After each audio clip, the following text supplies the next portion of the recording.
Bu arada onu diyelim ki, həqiqətən də Allah'a ortak koşan, iman gətirməyən kimsələr ağıldan dəm vururlar, lakin onlar ağıllarını istifadə etməyən insanlardır həqiqətdə. Baxın, onlar daşları, bütləri, taxtaları, bunları Allah'a ortak qəbul edirlər.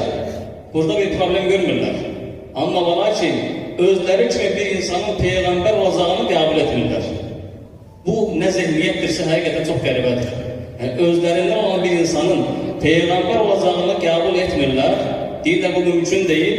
Amma özləri daşları, bütləri, bunları Allah'a ortak koşurlar və onları ilah məqamına qoyurlar. Subhanallah.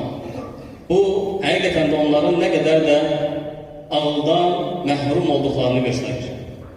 Baxın, bir ayet-i kərimədə Allah buyurur ki, əgər yer üzündə rahatlıqla gəzib dolaşanlar mələklər olsaydılar, biz mütləq onlara elçi olarak bir mələk göndərərdik. Bu təbii bir şeydir.